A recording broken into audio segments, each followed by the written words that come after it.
नमस्कार संदीप जी, बहुत बहुत स्वागत है आपका। नमस्ते अंजू जी। संदीप जी, आधी रात को 2 बजे सुप्रीम कोर्ट उस रिपोर्ट को सार्वजनिक करता है जो दिल्ली हाई कोर्ट के चीफ जस्टिस DK उपाध्याय ने उनको सौंपी थी। ऐसी क्या अर्जेंसी थी?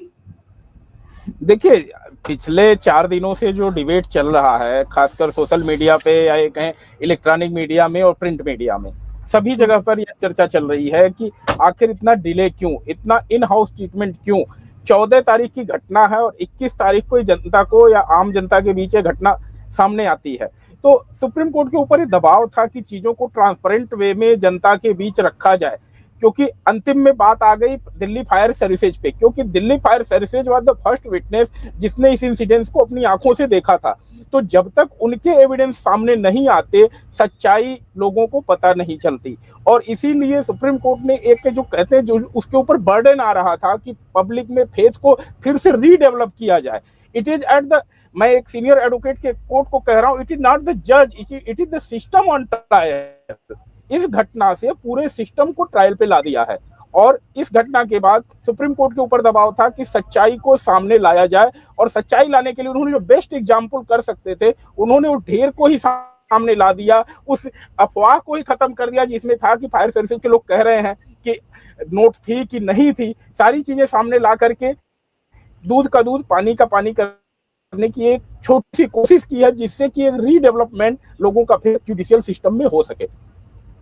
लेकिन सर, जो वीडियो सामने आए जिसमें दिख रहा है कि नोट जले हुए हैं, उसको लेकर वही रिपोर्ट जो कि chief justice Delhi high court के उन्होंने तैयार की थी, उसमें जस्टिस यशवंत था, उन्होंने खुद कहा कि ये तो मेरे नहीं है, हमारे घर में एक हिस्सा है जो अलग थलग पड़ा है, कोई भी वहां आता जाता है, किसी और ने वहां पर वो नोट रख दिए, हमारे तो वही नोट ही नहीं है। सर, ये बात क्या किसी के गले उतर सकती है कि लुटियन जोन में एक जज रह रहे हो और उनके घर का एक हिस्सा ऐसा हो जहां पर कोई भी आकर कुछ भी डंप करके जा सकता है? देखिए, अदालत में एक टर्मिनोलॉजी यूज होती है जिसको कहा जाता है आफ्टर थॉट। मतलब कि आपको एक मौका मिला, आपने सोचने समझने के बाद कोई बात कहनी शुरू की। अगर नेचुरल कोर्स में आपके घर में कोई ऐसी अनहोनी हो जाए जिस पे आप रिलाई ना कर सकें, अगर हमारी इनकम 20 लाख 25 लाख है और हमारे घर में अचानक 20 करोड़ रुपए मिलते हैं, जिसको मेरे लिए आसान नहीं होगा छुपा पाना, तो हम तो सीधे 100 नंबर फोन करेंगे, हमारे घर में किसी का 20 करोड़ रुपए आ गया है जी, इसको देखो और जांच करो कौन इस काम को करके गया। सही बात तो ये होती, अगर नेचुरल कोर्स में होता तो 14 तारीख की ब्रेकिंग न्यूज होती कि सुप्रीम कोर्ट हाई कोर्ट के जज के घर में किसी ने रुपए प्लांट कर दिए।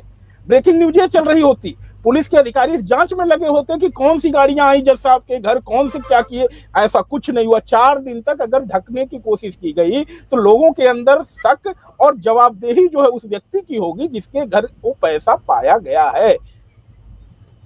सर, अपनी जिम्मेदारी से क्या ये सब कहकर जस्टिस यशवंत वर्मा बच सकते हैं? क्या आपको लगता है ऐसा हो सकता है कि एक जज के घर में, जहां पे इतनी सिक्योरिटी रहती है सर, जहां पर इतना स्टाफ रहता है उनका, उनके घर का एक कोना ऐसा भी हो सकता है जहां पर कोई बोरियों में भरकर नोट रख के चला जाए और किसी को पता ही ना चले, बस आग लगने पर पता चले? देखिए, अगर सारे मिनट्स की हम देखेंगे, क्रोनोलॉजी देखेंगे, तो घटना घटती है, फायर सर्विसेज को कॉल होती है, आग बुझाने के लिए अग्निशमन के अधिकारी आते हैं, फिर पुलिस को भी बात पता चलती है और यह सारी जानकारी गृह मंत्रालय से शेयर की जाती है, फिर यह जानकारी सुप्रीम कोर्ट तक पहुंचती है और सुप्रीम कोर्ट तक जानकारी जाने के बाद 4 दिन तक यह घटना जो है कवर अप रहती है, किसी को कानो कान भनक नहीं होती है। हमें पता कब चलता है? जब कॉलेजियम कहता है कि जस्टिस वर्मा का ट्रांसफर इलाहाबाद किया जा रहा है। जब जस्टिस वर्मा का ट्रांसफर किया जा रहा है तो निश्चित ही कुछ न कुछ उनसे सवाल जवाब किए गए होंगे। आखिर बिना किसी पॉइंट के सुप्रीम कोर्ट इस कंक्लूजन पर नहीं पहुंच सकता है कि माननीय न्यायाधीश का ट्रांसफर किया जाना चाहिए। और जब सुप्रीम कोर्ट इस कंक्लूजन पे पहुंच रहा है, उसके बाद आप इस आफ्टर थॉट पे आए कि वहां पे तो कुछ हमारा था ही नहीं। डिसोन करने वाली थियरी को कोई सब्सक्राइब नहीं कर सकता आज की तारीख में, जबकि नोट आंखों के सामने आ गई है। सर, मैं बहुत सारे सुप्रीम कोर्ट के सीनियर लॉयर से भी मैंने बात किया, वो ये थ्योरी भी प्लांट करे, हालांकि मैं उनके नाम नहीं लेना चाहूंगी, कि ये तो पुलिस का क्या धरा हो सकता है? क्योंकि अब ये कहा जा रहा है ना कि एफआईआर दर्ज करने के लिए इजाजत दी जाए कि पुलिस एफआईआर दर्ज करे, और अभी 3 जजों की एक कमेटी बना दी गई है जो जांच पड़ताल करेगी। सर जहां पर पूरा का पूरा सिस्टम पे सवाल उठ रहे हैं, क्या सुप्रीम कोर्ट की बनाई गई ऐसी कमेटी पर ज्यादा भरोसा करेंगे लोग, या फिर अलग से जो एजेंसी है पुलिस की उस पर भरोसा करेंगे? अभी पहले भी इंटरनल जांच पड़ताल की है दिल्ली हाई कोर्ट के चीफ जस्टिस ने, अब फिर से एक इंटरनल इंक्वायरी, इसका क्या मतलब है? देखिए, it is the system on trial. मैं अपने वर्ड्स को फिर रिपीट कर रहा हूं, और सिस्टम को रिस्टोर करने के लिए, पब्लिक फेथ को रिस्टोर करने के लिए कौन सी इंक्वायरी सही होगी? अगर इन हाउस इंक्वायरी में सारी चीजें कह दी जाएं कि हाँ सही है और जस्टिस वर्मा का कुछ इसमें लेना देना नहीं है, तो उस पे कोई भरोसा करेगा? या सीबीआई या दिल्ली पुलिस कोई जांच करके उनको क्लीन चिट देती है? तो अगर क्लीन चिट देना ही है तो मेरा मानना है कि इसकी जांच सीबीआई और ईडी से करवा के इनको क्लीन चिट दे दिया जाए। क्या जरूरत है इन हाउस इंक्वायरी करने की? माना कि जजेज इंक्वायरी के लिए प्रोटोकॉल बना हुआ है, लेकिन ऐसी स्थिति में जब सिस्टम पूरी तरह से ट्रायल पर आ चुका है, पूरे सिस्टम का फेथ क्वेश्चन पे है, तो ऐसे में जो कहते हैं पर्दे का सिद्धांत, उस पर्दे के सिद्धांत को हटाना पड़ेगा और सच्चाई को ट्रांसपेरेंट वे में लोगों को सामने रखनी पड़ेगी। क्योंकि देखिए, पूरे देश में आज ये मुद्दा बन चुका है, एक बहुत ही ज्वलंत मुद्दा बन चुका है, और सारी बार की जिम्मेदारी बहुत ज्यादा बढ़ जाती है। और चीजों को अब ये नहीं कहा जा सकता कि हमारा जुडिशियल इंक्वायरी एक्ट ऐसे कहता है या हमारा रूल ऐसे कहता है, जिसमें जजों को प्रिविलेजेस मिली हुई है इंक्वायरी से, या उनकी चीजों को सीक्रेट वे में किया जाना चाहिए। ऐसा अगर कुछ आप करेंगे तो निश्चित ही जुडिशरी के प्रति जो फेथ है उसमें कहीं न कहीं जो है कमी आएगी, और लोगों का जो विश्वास है कि हाँ यहाँ कवर अप होता है और ऐसा हुआ है, तो निश्चित ही जुडिशरी के सम्मान, और मैं कहता हूं जुडिशरी ही नहीं, बार और बेंच दोनों का सम्मान आज दांव पे लगा हुआ है। सर एक तबका ऐसा भी है जिसको ऐसा लगता है कि बड़ी आनन फानन में, मीडिया के दबाव में आकर दिल्ली हाई कोर्ट के चीफ जस्टिस ने रिपोर्ट को तैयार किया। वो तो इस बात को भी मानने को तैयार नहीं कि ये जो जली हुए नोट दिख रहे हैं उनके घर के भी हो सकते हैं। उनको लग रहा है कि मीडिया ट्रायल हो रहा था, इसलिए कहीं ना कहीं दबाव था सुप्रीम कोर्ट पर, इसलिए उन्होंने आनन फानन में इस रिपोर्ट को आधी रात को सार्वजनिक कर दिया। क्या ऐसा होता है? क्या सुप्रीम कोर्ट किसी दबाव में काम करता है, या ये माना जाए कि दिल्ली हाई कोर्ट के चीफ जस्टिस ने आधी अधूरी रिपोर्ट मीडिया की जो खबरें थी उसके आधार पर तैयार कर दी? नहीं, मैं एक सवाल पूछता हूं, क्या सुप्रीम कोर्ट से कहीं ये डिनायल आया कि हाँ हमने ऐसा कोई ऑर्डर किया ही नहीं जस्टिस के ट्रांसफर का इलाहाबाद के लिए? अगर यह सच्चाई है, या एडमिट किया गया है, या डिनायल नहीं आया है कि जस्टिस वर्मा का ट्रांसफर इलाहाबाद हाई कोर्ट किया जाना है या किया जा रहा है, तो क्यों किया जा रहा है? ये सवाल पूछा जाएगा। If there were nothing substance, why he is being transferred to Allahabad high court? तो अगर देखिए, सुप्रीम कोर्ट इतनी हल्की चीजों पे काम नहीं करेगी, मुझे नहीं लगता है। संसद के अंदर ऐसी इतनी हल्की बातों पे चर्चा नहीं होगी। There was something substantial, that's why the matter was laid before the parliament. हमारे 5-5 साल के चुन के आए हुए सांसद हैं, 5-5 बार चुने हुए, उन लोगों ने इस मुद्दे को उठाया है। तो गंभीरता को हमें समझना पड़ेगा, और मैं कह रहा हूं जिम्मेदारी सिस्टम पर है कि अपने प्रति जो फेथ को क्वेश्चन मार्क लगा है, इसको रिस्टोर करने के लिए उस राइट को, जिसको अभी तक कहा जाता था न्यायाधीशों के प्रिविलेजेज, उससे बाहर निकल करके ट्रांसपेरेंट वे में चीजों को जनता के सामने रखा जाए। सर तो 3 जो हाईकोर्ट के जज नियुक्त किए गए हैं कमेटी में, वो जब जांच पड़ताल करेंगे तो वो क्या बिल्कुल हम मानकर चले कि निष्पक्ष जांच होगी, जबकि उनके अपने डिपार्टमेंट से जुड़ा हुआ मामला है, जुडिशरी से जुड़ा हुआ मामला है, उनकी जांच पड़ताल को हम ट्रांसपेरेंट और निष्पक्ष मानकर चल सकते हैं? नहीं, जांच किस बात की होगी? जांच जहां पर आग लगी होगी उस जगह पे मीडिया को बुला दीजिए, मीडिया लाइव उसको टेलीकास्ट कर दे चैनल। कुछ तो ग्राउंड काला होगा जिसके चलते कि जो है लोगों को लगे कि यहाँ आग लगी हुई थी। अगर जस्टिस वर्मा के रेजिडेंस में कोई भी एरिया ऐसा नहीं है जहां काला है या जले हुए कुछ निशान है, बिल्कुल सब कुछ साफ सुथरा है, तो मीडिया को बुला के दिखा देना चाहिए लाइव टेलीकास्ट में, विदाउट रिकॉर्डिंग के। सबको फीड वहां से जानी चाहिए, बात ही खत्म हो जाएगी। अगर आग लगी नहीं उनके घर में, अगर उनके घर में नोट प्लांट नहीं की गई, अगर नोटें जली होंगी तो निश्चित ही जो नाली है, ड्रेनेज है, उसमें भी राख के गए होंगे। अगर इतने कागज जले हैं तो नोट के वहां गए होंगे, वहां का कचरा चेक होना चाहिए। कचरे में तार तो आएंगे, 500 की नोटों के जो तार हैं वो तो वहां कुछ मिलेंगे। सर कचरे में तो जले भुके नोट मिल रहे हैं, वहां पर जो सफाई कर्मचारी आते हैं एमसीडी के टीवी चैनल्स पर उनकी बाइट चल रही, जो कह रहे हैं 4 दिन पहले हमको 500 के नोटों का कचरा मिला है जो जले हुए थे, उन्होंने समेटे हैं, वो सब चैनल्स दिखा रहे हैं सर। लेकिन ये कहना कि उनके घर में एक कमरा ऐसा था जो जहां पर वो कुछ डंप करते थे, वहां पर आकर किसी ने साजिश की और नोट रख के चला गया और आग लगा दी, ये थ्योरी जो दी जा रही है उनकी तरफ के लोगों की तरफ से, क्या इसको कोई मान सकता है कि किसी जज के घर में घुसकर कोई नोटों की बोरियां रख दे और उसके बाद आग लगा दे और उनको फंसा दे? ऐसा संभव है? मैं ये भी समझना चाह रही हूँ।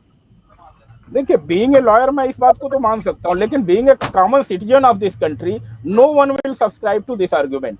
इस आर्गुमेंट को कोई सब्सक्राइब नहीं कर सकता। This is the high security area of Delhi, जहां पर परिंदा भी पर नहीं मार सकता।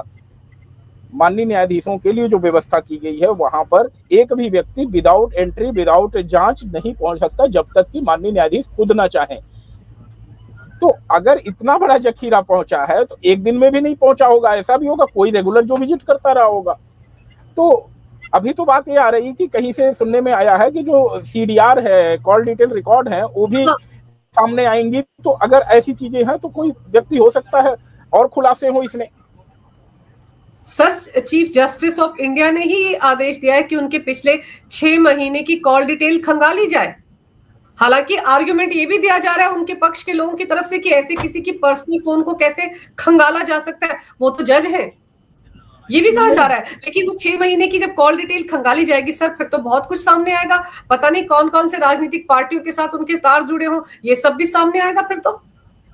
नहीं अंजू जी, देखिए मैं बताऊं, मेरे यहाँ छोटा मोटा प्रॉपर्टी डीलर है, वो भी आज की तारीख में फोन पे बात नहीं करता, वो कहता व्हाट्सएप कॉल करो जी, वो कहता एप्पल वाला फेस टाइम कॉल करो जी, क्योंकि इसका सर्वर जो है हमारे यहाँ इंडिया में नहीं है, इसका सर्वर कहीं बाहर बैठा हुआ है।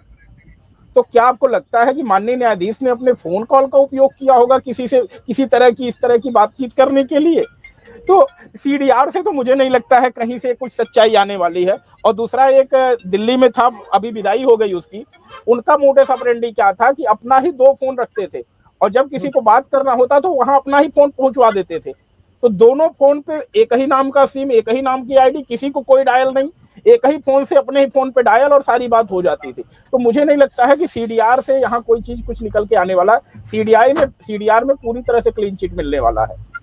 तो सीडीआर मुझे नहीं लगता यहाँ से कुछ नया निकाल के ले आ पाएगा, क्योंकि छोटे से छोटे क्रिमिनल भी। हाँ जी सर, दूसरा एक चीज और है, जैसे सीडीआर में आप कह रहे कुछ सामने नहीं आएगा, अब तो लोग वो नोकिया का 1100 वाला फोन भी इस्तेमाल करते हैं जिसमें कहीं कोई ट्रैक ही नहीं होता है। जब आप इतने बड़े पैमाने पर कुछ काम कर रहे हो सर, जहां करोड़ों की डीलिंग हो रही हो, तो वहां पर तो आदमी हर तरह की एहतियात बरतेगा ही बरतेगा ना। नहीं, मैंने तो आपसे कह दिया, मेरा छोटा सा प्रॉपर्टी डीलर है, वो जब व्हाट्सएप कॉल करता है तो मैं बाकी लोगों के लिए क्या कहूँ? बाकी लोग तो उससे ज्यादा पढ़े लिखे हैं, उससे ज्यादा होशियार हैं, उससे ज्यादा इंटेलेक्चुअल हैं। तो मुझे नहीं लगता सीडीआर से कुछ निकल के आएगा। लेकिन जो बात डिफेंस एक नैरेटिव सेट करने की कोशिश की गई है अभी तक कि नोटें कहीं प्लांट की गई हैं या रखी गई हैं, इन सब चीजों को कोई आज की तारीख में सब्सक्राइब नहीं करता इस व्यूज को। क्यों? क्योंकि कुछ चीजें है ना, घड़ी पीछे जा चुकी है, उस पीछे को फिर से रीसेट नहीं किया जा सकता। और सबसे बड़ा जो घड़ी का पॉइंट है वो है कि why mister Verma was transferred to Allahabad, why till the date there is no denial from supreme court that there was no such order. इस तरह का कोई ऑर्डर अगर सुप्रीम कोर्ट आज कह दे कि नहीं हमने तो कभी कोई बात ही नहीं की, अखबार में जो खबर छपी थी जस्टिस वर्मा के ट्रांसफर की इलाहाबाद की, वो झूठी है, सारी बात ही खत्म हो जाएंगी। लेकिन जब तक आप पीछे के पॉइंट नहीं करेक्ट करोगे, दूसरे पॉइंट को कैसे एग्री कर पाओगे? सर अगर उन्होंने कोई ऑर्डर नहीं दिया था ट्रांसफर का, तो फिर वो जो इलाहाबाद हाई कोर्ट की बार एसोसिएशन थी उसने रिएक्ट क्यों किया कि हम कोई डस्टबिन थोड़े हैं, हम कोई कूड़ेदान थोड़े? उन्होंने जो इतनी लंबी चौड़ी चिट्ठी लिख डाली चीफ जस्टिस ऑफ इंडिया को, वो क्या थे फिर? एग्जैक्टली जब उनको ऑफिशियली कम्युनिकेट किया गया होगा कि फला फला आदमी का ट्रांसफर हमने वहां कर दिया, तभी तो रिएक्ट करेंगे। नहीं, चलिए मान लेते हैं एक सेकंड के लिए ऑफिशियली नहीं कम्युनिकेट किया गया, लेकिन हाई कोर्ट के रिएक्शन पे क्या सुप्रीम कोर्ट से कोई रिएक्शन आया? नहीं आया। सुप्रीम कोर्ट ने ये डिनायल तो नहीं किया ना कि there were no such transfer. Supreme court ने तो ऐसा कुछ कहा नहीं कि हमने कोई ट्रांसफर नहीं किया। तो जब कोलेजियम अपने फैसले पे कायम है कि उनका ट्रांसफर किया गया, ये बात अलग थी कि ट्रांसफर ऑर्डर पोस्ट नहीं किया गया वेबसाइट पे, लेकिन यही बात यहाँ चीज और भी देखनी है कि सुप्रीम कोर्ट ने उस वीडियो को भी सामने ला दिया। तो कहीं ना कहीं चीजें तो हैं जिसके बारे में गुमराह करने की कोशिश हो रही है, एक नैरेटिव सेट करने की कोशिश हो रही है, लेकिन उस नैरेटिव को कोई भी व्यक्ति मानने को और समझने को, एक तरह से कहें रीजनेबल व्यक्ति से अगर पूछा जाए, युक्त आदमी से पूछा जाए कि क्या भाई इस बात पे आप भरोसा करेंगे, तो निश्चित ही इस कंक्लूजन पे पहुंचेगा भाई इट्स हार्ड टू बिलीव, बहुत कठिन होगा इस पे भरोसा करना। और यही एक आम नागरिक भी सोच रहा है। Sir, chief justice of India ने यह भी कहा है कि फिलहाल उनको कोई काम ना दिया जाए, कोई केस ना दिया जाए, रोस्टर से उनका नाम हटा दिया गया है। तो अगर जांच चल रही है और उनको मतलब ये माना जाता है कि नहीं उनके खिलाफ कोई कंस्पिरेसी हुई है, तब तो इतने हार्श ऑर्डर उनके खिलाफ नहीं देने चाहिए, इंतजार किया जाना चाहिए वो जो 3 जजों की कमेटी है उसकी रिपोर्ट का, उससे पहले ही सब कुछ क्यों? देखिए, जब तक कमेटी की रिपोर्ट नहीं आ जाती है तब तक मुझे लगता है कि ये तो फैसला सही है कि उनको काम ना दिया जाए। लेकिन बात यह है कि कमेटी की रिपोर्ट भी क्या इस बात को मानेगी कि नहीं मानेगी, इन सब बातों को बड़े गंभीरता से देखना होगा। और मेरी बात जहां अटक जाती है, मैं बार बार उसी बात पे अटक जा रहा हूं कि अगर कुछ था नहीं तो कॉलेजियम ने ट्रांसफर ऑर्डर क्यों निकाले या ट्रांसफर की बात ही क्यों चली। अगर ट्रांसफर की बात सुप्रीम कोर्ट ने नहीं की तो इलाहाबाद हाईकोर्ट के रिएक्शन पर माननीय सर्वोच्च न्यायालय शांत क्यों थी। तो without any base, without any substance, I don't think that supreme court will go ahead with a step like transfer. बाद में कहा जाने लगा कि वो एक रूटीन ट्रांसफर था या कुछ ऐसा था, तो ये वीडियो भी आ गए। तो मैं तो एक ही सजेशन दे रहा हूं अंजू जी, लाइव करवा दो, बिल्कुल दूरदर्शन के कैमरे से करवा दो ना, सारे चैनल को मत बुलाओ, एक न्यूज एजेंसी को बुला लो, एक डीडी न्यूज को बुला लो, दोनों को चल करके लाइव करवा दो। उस घटना स्थल का लोग देख लें कि दीवारें कहीं काली नहीं है, दीवारें कहीं जली नहीं है, सारी चीजें सामने आ जाएंगी।